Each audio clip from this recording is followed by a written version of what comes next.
रे मनोर अपनी बीवी और बच्ची के साथ अपने घर वापस ड्राइव कर रहा होता है और दोनों हस्बैंड एंड वाइफ यानी कि रे और उसकी बीवी जोएन के दरमियान उनके आपसी ताल्लुक को लेकर लड़ाई हो रही होती है। उनकी बेटी पेरी वॉशरूम रुकने के लिए बोलती है। रे एक करीबी गैस स्टेशन पे गाड़ी रोकता है ताकि उनकी 6 साल की बेटी पेरी वॉशरूम जा सके। कार में वापस आने के बाद पेरी को अपना टॉय कॉम्पैक्ट मिरर नहीं मिलता और वो उसे ढूंढने के लिए बोलती है। रे कार की बैक सीट पे ढूंढता है और जोएन वॉशरूम में ढूंढने जाती है। रे का ध्यान कॉम्पैक्ट मिरर और होने वाली लड़ाई में बटा होता है। उतने में एक डॉग पेरी के पीछे लग जाता है। पेरी उससे बचने के लिए पीछे की तरफ भागती है और उसके पीछे एक खाई है। पेरी रे को बचाने के लिए आवाज देती है और रे एक पत्थर उठाकर डॉग की तरफ भागता है ताकि डॉग को मार के भगा सके। मगर डॉग को पत्थर लगता देख पेरी भी डर जाती है और उसका पांव स्लिप होता है जिससे वो खाई में गिर जाती है। रे अपनी बेटी को बचाने के लिए उसके पीछे छलांग लगाता है और उसके सर पर काफी चोट आती है। दिखाया जाता है कि चोट की वजह से रे की आंखों के आगे अंधेरा आने लग जाता है और उतने में जोएन भी वहां आ जाती है और वो काफी पैनिक होकर रे को आवाजें देना शुरू कर देती है। विजन क्लियर होने पर रे पेरी को देखता है जो बज़ाहिर ठीक है, बस उसका बाजू फ्रैक्चर हुआ है। रे जोएन और पेरी के साथ एक करीबी हॉस्पिटल जाता है ताकि पेरी का बाजू चेक करवा सके। हॉस्पिटल में काफी रश होता है। रे जोएन से कहता है कि पेरी को लेके उसके पीछे आए और वो खुद उनके लिए आगे जाता है ताकि वो पेरी को चेक करवाने के लिए एडमिट करवा सके। फ्रंट डेस्क नर्स उसे इंतजार करने को कहती है क्योंकि सब डॉक्टर्स बिजी होते हैं, बट रे गुस्से में आता है। नर्स उसे कहती है कि वो लिस्ट पे अपना नाम साइन करे ताकि उसका एंट्री नंबर लग सके। नाम साइन करने के बाद पूरी फैमिली अपनी टर्न का इंतजार करती है। फाइनली जब उन्हें एडमिशन प्रोसेस के लिए बुलाया जाता है तो उनसे पूछा जाता है कि वो पेरी को ऑर्गन डोनर के लिए रजिस्टर करवाना चाहते हैं, जिस पे दोनों हस्बैंड एंड वाइफ इनकार कर देते हैं।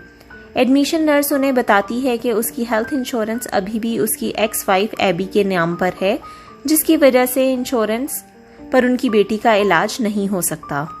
रे पेरी का केस कैश ट्रीटमेंट पर फॉरवर्ड करने को कहता है।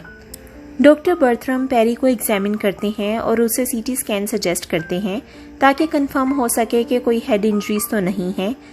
नर्स एन पेरी को बाजू पे कास्ट लगाती है और मेल नर्स ब्रूस उसे स्कैन के लिए लोअर लेवल पर लेके जाता है जहां सिर्फ उसके साथ जोएन जाती है और रे उनका वेटिंग एरिया में इंतजार करता है।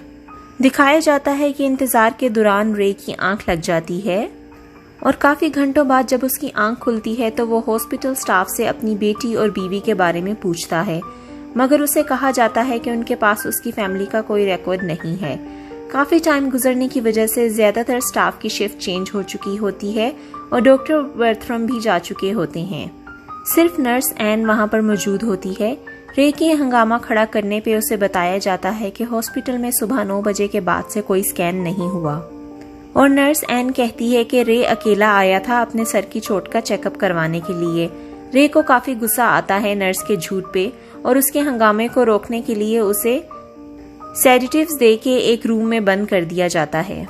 रे वहां से भाग निकलता है और पुलिस ऑफिसर से मिलता है जो उसकी हेल्प के लिए तैयार हो जाते हैं और इन्वेस्टिगेशन स्टार्ट करते हैं। इन्वेस्टिगेशन प्रोसेस के दौरान दिखाया जाता है कि पेरी का खून आलूद स्कार्फ मिलता है, जिसे देख के रे कहता है कि ये खून उसका है। इसी दौरान ये भी दिखाया जाता है कि सीटी स्कैन का रूम हॉस्पिटल के लोअर लेवल बेसमेंट की बजाय 3rd फ्लोर पे होता है और हॉस्पिटल की सीसीटीवी फुटेज में जोएन और पेरी कहीं दिखाई नहीं दे रहे होते। रे कहता है कि ये सब हॉस्पिटल वालों की एक साजिश है, जिसकी वजह से पुलिस डॉक्टर बर्थरम को हॉस्पिटल वापस बुलाती है। डॉक्टर बर्थरम हॉस्पिटल आकर बताते हैं कि रे उनके पास अकेला आया था और उसने अपने सर पे लगी चोट का ट्रीटमेंट करवाया था, जो उसने कहा था कि उसे एक एक्सीडेंट की वजह से लगी है। डॉक्टर बर्थरम ये भी बताते हैं कि रे को सीटी स्कैन सजेस्ट किया गया था, मगर रे ने वो करवाने से इनकार कर दिया और डॉक्टर से ये कहा कि वो अपनी बीवी एबी का इंतजार कर रहा है। इस पर रे हंगामा खड़ा कर देता है कि एबी को मरे हुए 8 साल हो चुके हैं और उसका इन सब से कोई ताल्लुक नहीं है। ये नाम हॉस्पिटल वालों ने इंश्योरेंस की फाइल से देखकर इस्तेमाल किया है। हॉस्पिटल की साइकियाट्रिस्ट रे से बात करती है और उसे पूरी बात बताने को कहती है और रे से पूछती है कि वो एबी का नाम क्यों लेता है। रे बताता है कि 8 साल पहले एक कार एक्सीडेंट में उसकी प्रेग्नेंट बीवी एबी मर गई थी और रे उस टाइम पे ड्रंक होने की वजह से उन्हें बचा नहीं सका था। साइकियाट्रिस्ट कहती है कि कभी कभी शॉक, ट्रॉमा और भयानक हकीकत से बचने के लिए हमारा दिमाग हमें सच देखने नहीं देता और अपनी मर्जी की सिचुएशंस बनाता है। इसलिए वो सजेस्ट करती है कि रे की फैमिली को गैस स्टेशन पे ढूंढा जाए जहां पेरी गिरी थी। पुलिस रे और साइकियाट्रिस्ट के साथ वहां जाते हैं जहां पर पेरी गिरी थी। वहां उन्हें काफी खून और पेरी का कॉम्पैक्ट मिरर मिलता है। साइकियाट्रिस्ट रे से पूछती है कि सच क्या है, उसने अपनी फैमिली के साथ क्या और क्यों किया। साइकियाट्रिस्ट उसे समझाने की कोशिश करती है कि जो कहानी वो उन्हें सुना रहा है वो उसके दिमाग की मनगढ़ंत सिचुएशंस हैं। पुलिस रे को पकड़ने वाली होती है कि रे को वही डॉग वापस दिखाई देता है और उसे यकीन हो जाता है कि जो कहानी वो सुना रहा है वो झूठी नहीं है। वो पुलिस ऑफिसर की गन चुरा के वहां से फरार हो जाता है और हॉस्पिटल वापस आता है। रे हॉस्पिटल के सिक्योरिटी गार्ड को अगवा कर उसके साथ लोअर लेवल पे जाता है। यहाँ पे वो देखता है कि डॉक्टर्स इंसानों के ऑर्गन्स निकाल रहे हैं। वो बेचैन होकर पेरी को ढूंढता है और उसे पेरी एक रूम के ऑपरेशन थिएटर में लेटी हुई नजर आती है जहां डॉक्टर्स उसके ऑर्गन्स निकालने ही वाले होते हैं। रे उन्हें शूट करता है और उसी रूम में अपनी व्हील चेयर पर नीम बेहोश बैठी बीवी की गोद में पेरी को देता है और वहां से फरार होने के लिए निकल जाता है।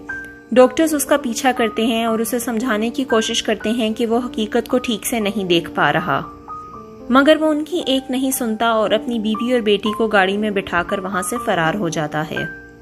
दिखाया जाता है कि उसकी बीवी और बेटी बैक सीट पर बैठे हैं और रियर व्यू मिरर से दिखाया जाता है कि पिछली सीट पर पेरी और जोएन नहीं है और असल हकीकत दिखाई जाती है कि खाई में गिरने की वजह से पेरी का सर फट गया था और जब रे ने जोएन को धक्का दिया था तो उसका सर भी एक नुकीली चीज पर जाकर लगा था जिसकी वजह से जोएन भी मर चुकी थी।